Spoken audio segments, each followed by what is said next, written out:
नमस्कार, मैं हूं विकास चंद्र। आरएसएस को लेकर केंद्र की मोदी सरकार ने एक बड़ा फैसला किया। जैसे ही उस फैसले की जानकारी सामने आई तो राजनीतिक गलियारे से लेकर आम जनों में इस पर चर्चा तेज हो गई। तो बात आज इसी पर करेंगे। सबसे पहले आपको बताते हैं कि पिछले कुछ दिनों से ये चर्चा चल रही है, इस तरह की खबरें आती हैं कि बीजेपी और आरएसएस के संबंध पहले जैसे मधुर नहीं रहे, दोनों के संबंधों में खिंचाव आ गए हैं, दूरियां बढ़ रही हैं और उसके पीछे कई सारी कारणें भी हैं, वजह भी है। क्योंकि चुनाव के दरमियान बीजेपी के राष्ट्रीय अध्यक्ष जेपी नड्डा ने कह दिया कि अपने आरएसएस की आवश्यकता नहीं है, जबकि माना यह जाता है और राजनीतिक जगत में एक मुहावरा भी है कि बीजेपी में पत्ता आरएसएस की इच्छा के बगैर नहीं हिलता है। और इस मुहावरे को अगर सामने रखें और फिर जेपी नड्डा के बयान को याद करें तो स्थिति बिल्कुल उलट सी नज़र आती है। उसके बाद पांचजन और जो ऑर्गेनाइजर है उसमें जो आलेख छपे वो भी चौंकाने वाले थे। फिर आरएसएस के नेता राम माधव ने जो आर्टिकल लिखे वो भी चौंकाने वाला था कि भाई बीजेपी पर इस तरीके से क्यों लिखे जा रहे हैं। उसके बाद आरएसएस के सरसंघ चालक मोहन राव भागवत के लगातार बयान आए और दो वक्त जो उनके बयान दिए गए वो काफ़ी चर्चा में रहे। एक उन्होंने नागपुर में कहा संघ शिक्षा वर्ग के समाप्ति के अवसर पर, और उसमें दो शब्द का प्रयोग उन्होंने किया, अहंकार और अहंकारी। तो जिसको लेकर के बहुत चर्चा हुई, कहा गया कि सीधे तौर पर बीजेपी के लीडरशिप को निशाने पर रखकर मोहन राव भागवत ने बयान दिया था। हालांकि आरएसएस की तरफ से उस पर एक तरीके से कहें तो स्थिति को साफ करने की कोशिश की गई। वैसे संघ में इस तरह की कोई परंपरा नहीं है। दूसरे आरएसएस प्रमुख की तरफ से जो एक हाल फिलहाल में बयान आया उसको लेकर के चर्चाएं अभी चल ही रही हैं कि कुछ लोग पहले देवता बनते हैं और बाद में भगवान बन जाते हैं। इस बयान को पकड़कर कांग्रेस की तरफ से बयान दिया गया कि मोहन राव भागवत ने ये सीधे तौर पर प्रधानमंत्री नरेंद्र मोदी के लिए कहा है। हालांकि उसके बाद आरएसएस की तरफ से न तो इस पर कोई सफाई पेश की गई, न इस पर स्पष्टीकरण दिया गया। हाँ, बीजेपी के कुछ नेताओं ने इस पर अपनी बात जरूर रखी।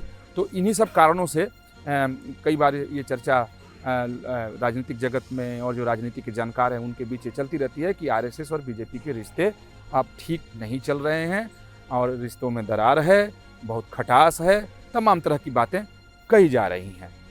उसी बीच में केंद्र सरकार ने एक बड़ा फैसला किया कि 58 साल से आरएसएस के ऊपर एक प्रतिबंध लगा हुआ था। वो प्रतिबंध ये था कि आरएसएस की शाखाओं में या आरएसएस की किसी भी गतिविधि में कोई भी केंद्रीय कर्मचारी शामिल नहीं हो सकता है। अगर वो शामिल होगा तो उसके खिलाफ कठोर कार्रवाई की जाएगी। और 1966 में इस प्रतिबंध को लगाया गया। फिर 1970 में और 1980 में इसे संशोधित करके इसके स्वरूप को, रूप को, इसके प्रावधानों को बदला भी गया। और एक तरीके से कहें तो ये कठोर प्रतिबंध था और यही वजह था कि तमाम केंद्रीय कर्मचारी आरएसएस को ज्वाइन नहीं कर सकते थे, यानी आरएसएस में जाकर वो शामिल नहीं हो सकते थे, आरएसएस की शाखा में वो नहीं जा सकते थे। क्योंकि अगर वो सेवानिवृत्ति यानी रिटायरमेंट के बाद भी अगर आरएसएस की शाखाओं में वो जाते हैं या बात सामने आ जाती है कि आरएसएस के लिए काम करते हैं, आरएसएस से जुड़े हुए हैं, तो उनके पेंशन को लेकर के समस्या आ जाती, यानी जो रिटायरमेंट बेनिफिट था वो प्रभावित होता, वो रुक जाता। कई सारे बातें ऐसी थी जिसकी वजह से, जिसके डर से केंद्रीय कर्मचारी उसमें शामिल नहीं होते थे।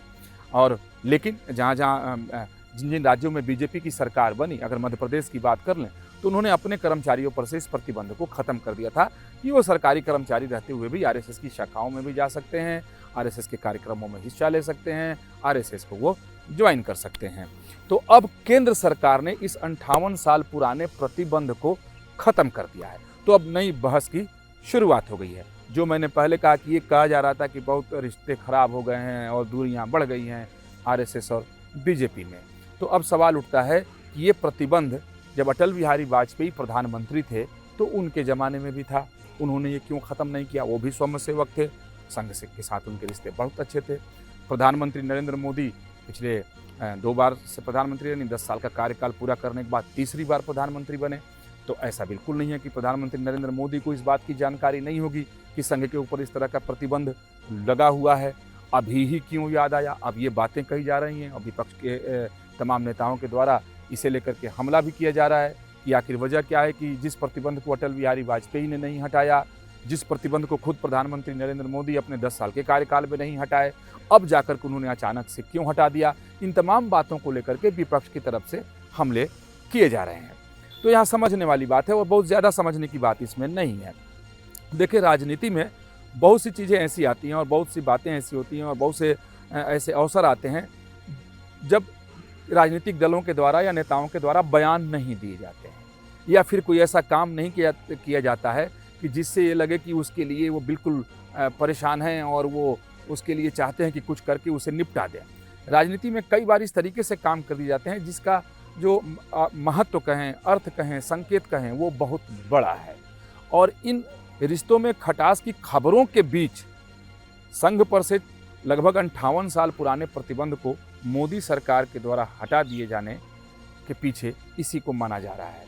क्योंकि अब जो जानकारी सामने आ रही है कि जब इस तरीके की खबरें चल रही थी मीडिया में और बातें हो रही हैं, चर्चाएं कि भाई अब संघ और बीजेपी में वो रिश्ता नहीं रहा, तो ये बीजेपी के जो रणनीतिकार थे, जो मुझे जानकारी है, उनके लिए भी ये चिंता का विषय था और संघ के नेताओं के लिए भी ये चिंता का विषय कि चाहे परिस्थिति जो हो, संबंध जैसे भी हों, लेकिन बातें बाहर नहीं जानी चाहिए। इस बात से संघ भी परेशान था, इस बात से बीजेपी के नेता भी परेशान थे कि आखिर इसे ख़त्म कैसे किया जाए। तो मुझे ऐसा लगता है, ये मैं अपने व्यक्तिगत अनुभव के आधार पर कर रहा हूँ, कि इन तमाम सारी अटकलों को समाप्त कर देने के लिए जो चर्चाएं चल रही बीजेपी और आरएसएस के संबंधों को लेकर, उसे ख़त्म कर देने के लिए मुझे ऐसा लगता है कि इस फैसले को किया गया है कि उस प्रतिबंध को हटा दिया गया है। क्योंकि इस प्रतिबंध के हटते ही और आदेश सामने आते ही एक बात का संदेश तो चला गया कि भाई अगर संबंध खराब होते और मोदी के साथ और संघ के रिश्ते जो हैं वो अच्छे नहीं हैं, दोनों में दूरी बढ़ गई है, तो फिर ये 58 साल पुराने जो उनके ऊपर प्रतिबंध लगे थे वो ख़त्म नहीं करते। अगर उन्होंने ख़त्म कर दिए, मतलब इस तरह की कोई खटास नहीं है, संबंधों में कहीं कोई खिंचाव नहीं है, कहीं कोई दुराव नहीं है।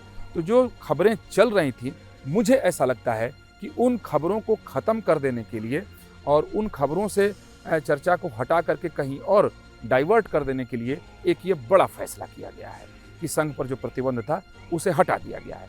और जैसे ही ये बातें सामने आई, उसके बाद से लगातार बीजेपी के तमाम सारे जो नेता हैं वो इसका स्वागत कर रहे हैं कि एक आरएसएस जैसे राष्ट्रीय संगठन के ऊपर, एक देशभक्त संगठन के ऊपर जो ये प्रतिबंध था ये हटा है, ये स्वागत योग्य है। और सभी बीजेपी के नेता इसका स्वागत कर रहे हैं और राष्ट्रीय स्वयंसेवक संघ ने भी इसे हाथों हाथ लिया है और एक सकारात्मक कदम बताया है और कहा है कि ये 2 कदम और आगे बढ़ने वाली बात है। तो आप यहाँ समझें कि एक तरफ पहले खबर चल रही थी कि दोनों के रिश्ते ठीक नहीं, अब बीजेपी के सभी नेता इसका स्वागत कर रहे हैं, संघ ने भी इसे हाथों हाथ ले लिया।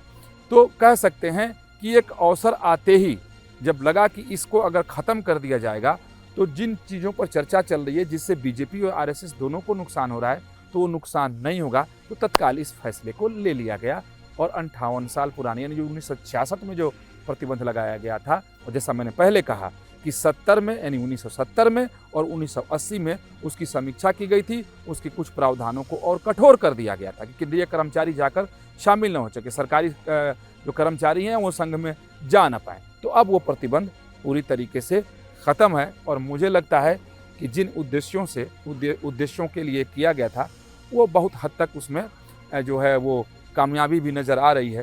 क्योंकि अब चर्चा हो रही है, विपक्ष के नेता भी इस पर सवाल खड़े कर रहे हैं कि इस प्रतिबंध को क्यों हटाया। हालांकि विपक्ष के लोग उसे घुमा करके और फिर से मोदी सरकार को घेरने की कोशिश कर रहे हैं, लेकिन जिस ढंग से बीजेपी ने इसे स्वागत किया है और संघ ने हाथों हाथ लिया है, तो उससे निष्कर्ष के तौर पर ये कहा जा सकता है कि जो बातें चल रही थी, जो खबरें आ रही थी, उस पर विराम तो लगा ही और एक अब नई बहस की शुरुआत हो गई है। तो फिर आपसे मिलेंगे कुछ नई बातों और कुछ नए तथ्यों के साथ।